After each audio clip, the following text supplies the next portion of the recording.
Halo, selamat pagi anak-anak. Bagaimana kabar kalian hari ini? Semoga anak-anak selalu dalam keadaan sehat ya.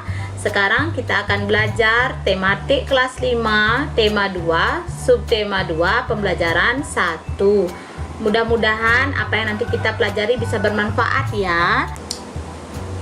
Anak-anak, ayo sekarang kita amati dulu ya gambar yang ada di layar. Nah, di sana kita bisa lihat ada 3 orang anak yang sedang menutup hidungnya, dan ada kendaraan bermotor, kemudian ada mobil juga yang lewat yang mengeluarkan asap tebal. Kira-kira apakah yang akan kita pelajari nanti? Ya, perhatikan dulu anak-anak ya. Siang itu Siti, Dayu, dan Edo berjalan bersama sepulang sekolah. Mereka berjalan sepanjang tepi jalan raya. Tiba-tiba sebuah mobil melewati mereka. Mobil itu mengeluarkan asap tebal dan hitam. Udara di sekitarnya pun langsung berwarna kelabu. Dayu jadi terbatuk-batuk. Siti dan Edo segera menutup mulut dan hidung mereka. Kita berhenti dulu sebentar teman-teman. Pinta Dayu kepada Siti dan Edo. Baiklah, kita berteduh di bawah pohon rindang itu saja, ajak Siti. Dayu, Siti, dan Edo lalu berjalan menuju pohon rindang. Mereka berhenti sejenak di bawah kerimbunan daun pohon itu. Dayu menengadahkan kepalanya lalu menghirup nafas. Segarnya udara di bawah pohon ini. Aku tidak batuk-batuk lagi, kata Dayu. Nah, anak-anak, kira-kira mengapa Dayu batuk-batuk? Ya, coba diskusikan dengan saudaramu di rumah atau ayah dan ibumu. Iya, ternyata Dayu batuk-batuk itu karena dia menghirup asap tebal dan hitam dari mobil dan motor yang lalu lalang di jalan tersebut. Mengapa kita merasa nyaman saat berada di bawah pohon yang rindang seperti tadi yang dilakukan Dayu, Siti, dan Edo? Ya, tentu saja di bawah pohon itu kita menghirup udara yang segar ya. Sudah paham anak-anak? Nah, kira-kira kenapa Bu Guru bertanya seperti ini? Nanti anak-anak akan Bu Guru ajak belajar berkaitan dengan faktor-faktor yang mempengaruhi pernafasan, dan juga kita akan membaca sebuah bacaan singkat berupa artikel tentang pengaruh udara juga ya bagi pernafasan. Faktor penyebab gangguan pernafasan ada 3, yaitu pertama faktor fisik, yang kedua penyakit, yang ketiga lingkungan. Nah anak-anak, Bu Guru akan bahas satu persatu faktor-faktor tersebut. Yang pertama faktor fisik. Fisik itu meliputi badan ya. Perhatikan, pada saat bayi lahir seperti pada gambar, tidak jarang ada bayi yang lahir belum saatnya atau masih dalam kondisi muda, maka dikatakan bayi dalam keadaan prematur. Pada saat bayi prematur, organ-organ tubuhnya belum bisa terbentuk dengan sempurna. Salah satunya adalah organ pernafasan. Berakibat nantinya bayi itu akan mendapat cacat bawaan ya, karena gangguan pada pernafasan ya. Kemudian bayi itu akan mengalami kelainan alat pernafasan. Mungkin saja misalnya ada alveolus, bronkus, trakea atau dan yang lainnya belum bisa berfungsi dengan sempurna. Untuk yang kedua ada faktor penyakit. Nah, perhatikan di sana Bu Guru sajikan gambar ada orang batuk-batuk ya. Penyakit bisa saja itu berupa penyakit yang parah ataupun penyakit yang tidak parah. Ada beberapa penyakit yang bisa mengganggu pernafasan kita. Nah, perhatikan yang pertama ada influenza. Influenza yang sering kita kenal dengan flu ya. Kemudian yang kedua ada asma. Asma ini disebabkan oleh penyempitan saluran pernafasan. Kemudian ada bronkitis. Nah, itu disebabkan karena adanya radang pada bronkus ya, saluran bronkus. Terus emfisema. Emfisema disebabkan karena kerusakan alveolus paru-paru. Ya, di mana di alveolus terjadi pertukaran O2 dengan CO2. Terus adanya kanker paru-paru. Kanker paru-paru disebabkan oleh adanya sel ganas yang tumbuh di paru-paru kita. Mudah-mudahan kita tidak terkena salah satu penyakit itu ya anak-anak ya. Berikutnya ada faktor lingkungan. Nah, perhatikan gambar itu ya. Sana ada banyak asap, ada kendaraan, semua mengeluarkan asap ya. Ada pabrik, kemudian ada mobil, motor yang lalu lalang dengan asapnya. Lalu kira-kira dari segi lingkungan apa yang mempengaruhi pernafasan kita? Ya, ternyata lingkungan kotor. Lingkungan kotor itu sangat berpengaruh pada udara yang nanti akan dihasilkan. Misalnya, pada lingkungan kita banyak terdapat sampah yang menumpuk, otomatis nanti akan menimbulkan bau yang tidak sedap, dan itu bisa mengganggu pernapasan kita. Yang kedua, ada asap kendaraan, asap pabrik, asap rokok, yang nantinya juga bisa menimbulkan gangguan pada pernapasan kita. Tidak jarang jika oksigen di sekitar kita berkurang, udara kotor itu meningkat, maka saat kita menghirup nafas akan terasa sangat sesak. Nah, itu tadi 3 faktor yang menyebabkan gangguan pada pernapasan.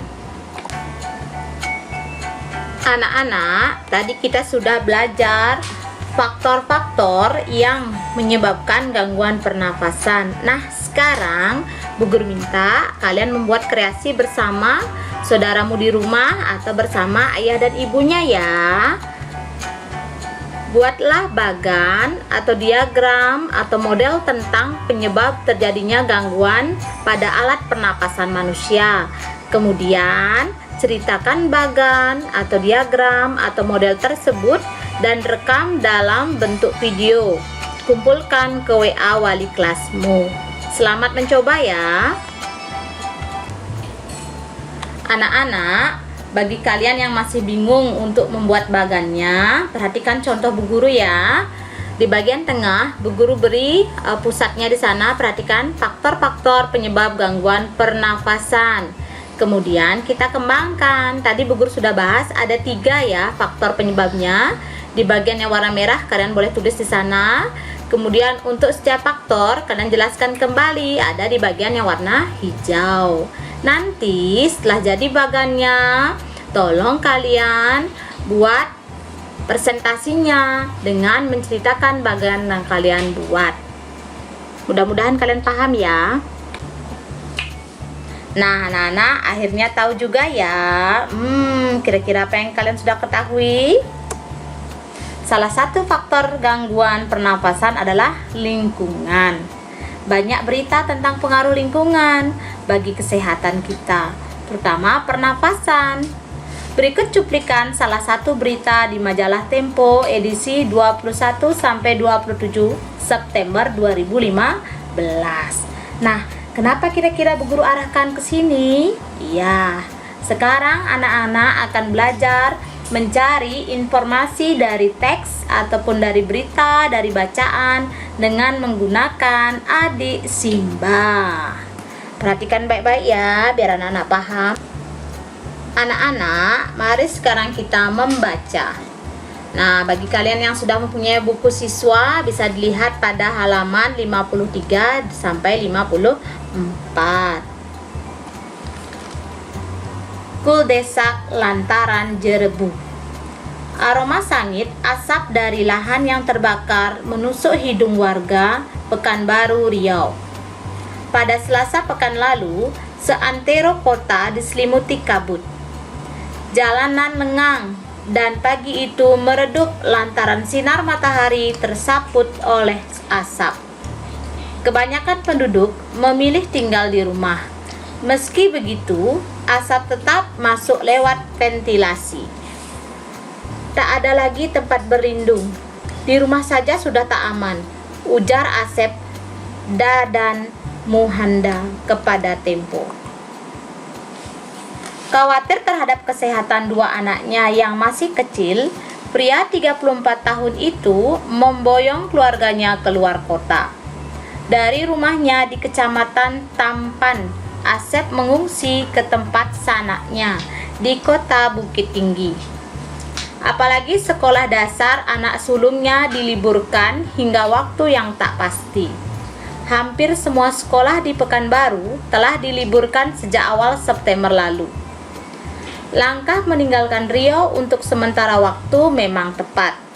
Menurut pantauan satelit Terra dan Aqua milik Badan Antariksa Amerika Serikat, NASA, angin membawa asap kebakaran lahan dari Sumatera Selatan dan Jambi ke Riau. Itu berarti asap akan terus menumpuk di Riau jika tidak ada penanganan. Asap pembakaran jelas berbahaya karena mengandung partikel kimia yang tak cocok bagi tubuh manusia. Ada partikel kasat mata dan partikel tak kasat mata. Partikel kasat mata berupa debu. Partikel tak kasat mata berupa sulfur dioksida, karbon monoksida, nitrogen dioksida, dan ozon. Jika seluruh partikel melebihi 350 part per million ppm akan timbul penyakit. Indeks pencemaran udara di Riau mencapai level 710 ppm. Ini berarti petaka besar bagi penduduk. Terbukti jumlah pengidap gangguan pernapasan tinggi.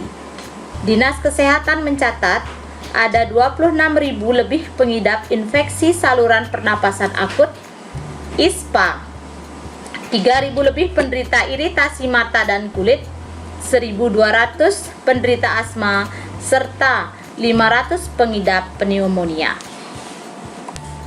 Anak-anak, tadi kalian sudah mendengarkan dan membaca sendiri teks berita yang berjudul Kuldesak Lantaran Jerebu. Mungkin ada yang masih bingung ya, apa itu Kuldesak dan Jerebu. Kuldesak itu adalah jalan buntu, kemudian Jerebu itu adalah kabut asap. Jadi jalan buntu lantaran kabut asap. Nah, sekarang Bu Guru akan mengajak kalian mencari informasi penting dari teks tersebut. Nah, saatnya sekarang kita menggunakan adik Simba. Nah, apa itu adik Simba? Bu Guru ulang kembali. Adik Simba itu adalah singkatan dari kata tanya. A, apa? Di mana? K, kapan? Si, siapa? M, mengapa? Ba, bagaimana? Nah, berdasarkan teks tersebut, mari kita cari informasinya. Yang pertama, apa penyebab asap di Riau? Berdasarkan bacaannya, jawabannya penyebab asap di Riau adalah kebakaran hutan. Itu yang pertama ya, Bu Guru menggunakan kata tanya apa. Yang kedua, Bu Guru menggunakan kata tanya siapa. Siapa narasumber yang memboyong keluarganya keluar kota dalam berita tersebut? Jawabannya sesuai bacaan, narasumber yang memboyong keluarganya keluar kota dalam berita tersebut bernama Asep Dadan Muhanda. Pertanyaan ketiga, menggunakan kata tanya di mana. Di mana kebakaran hutan terjadi? Kebakaran hutan terjadi di Sumatera Selatan dan Jambi. Sudah 3 kata tanya yang Bu Guru gunakan. Kata tanya keempat, Bu Guru menggunakan kata tanya mengapa. Mengapa langkah meninggalkan Riau sementara waktu dianggap tepat? Jawabannya, langkah meninggalkan Riau sementara waktu dianggap tepat karena angin membawa asap kebakaran dari Sumatera Selatan dan Jambi ke Riau. Pertanyaan berikutnya, Bu Guru menggunakan kata tanya bagaimana. Bagaimana upaya penduduk Riau menyelamatkan diri dari bahaya asap? Jawabannya, sebagian penduduk Riau keluar wilayah sementara waktu untuk menyelamatkan diri dari bahaya asap.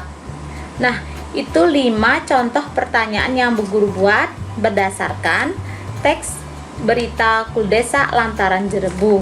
Masih banyak pertanyaan yang bisa anak-anak buat berdasarkan teks tersebut menggunakan adik Simba. Nah, sebentar lagi kita akan berlatih ya anak-anak ya. Anak-anak, sekarang saatnya kita berlatih ya untuk meningkatkan pemahaman kalian mengenai mencari informasi dari berita, teks, ataupun buku bacaan. Kita akan menggunakan adik Simba ya. Nah, buatlah 2 kalimat tanya disertai jawaban berdasarkan kutipan bacaan Kuldesak Lantaran Jerebu. Nah, pertanyaan itu nantinya kalian akan buat di kolom komentar, kemudian sertai dengan jawabannya. Ingat, buat 2 pertanyaan menggunakan kata tanya adik Simba beserta jawabannya. Bu Guru berikan contoh. Selain yang tadi kita bahas, Bu Guru menggunakan kata tanya mengapa. Mengapa asap pembakaran sangat berbahaya? Jawabannya, asap pembakaran berbahaya karena mengandung partikel kimia yang tak cocok bagi tubuh manusia. Nah, anak-anak, tolong buat yang lain selain itu ya. Selamat berlatih. Anak-anak, saatnya sekarang kita merenung sebentar ya. Menurutmu, di tempat mana kamu akan merasakan udara yang lebih segar? Kota penuh pabrik dan kendaraan bermotor, atau desa yang banyak perpohonan besar dan tanaman? Ya, tentu saja kita akan lebih merasa senang dan nyaman karena udaranya segar, yaitu di desa. Di sana banyak pohon yang besar dan banyak tanaman. Nantinya pepohonan itu akan menghasilkan oksigen yang jumlahnya sangat banyak dan membuat kita merasa nyaman saat bernapas. Nah, begitu panjang lebar tadi Bu Guru bahas dan Bu Guru jelaskan. Mudah-mudahan anak-anak mendapatkan manfaat dari pembelajaran hari ini ya. Ingat, kalian harus selalu menjaga agar lingkungan kita selalu bersih dan udaranya selalu segar. Sebelum Bu Guru akhiri, adapun kesimpulan pembelajaran hari ini. Yang pertama, faktor-faktor penyebab gangguan pernapasan ada 3, yaitu faktor fisik, faktor penyakit, dan faktor lingkungan. Yang kedua, informasi penting bacaan dapat dicari dengan mengajukan pertanyaan menggunakan adik Simba. Apa, di mana, kapan, siapa, mengapa, dan bagaimana. Sekian dulu pembelajaran dari Bu Guru. Semoga anak-anak selalu dalam keadaan sehat ya, dan jangan lupa mematuhi protokol kesehatan.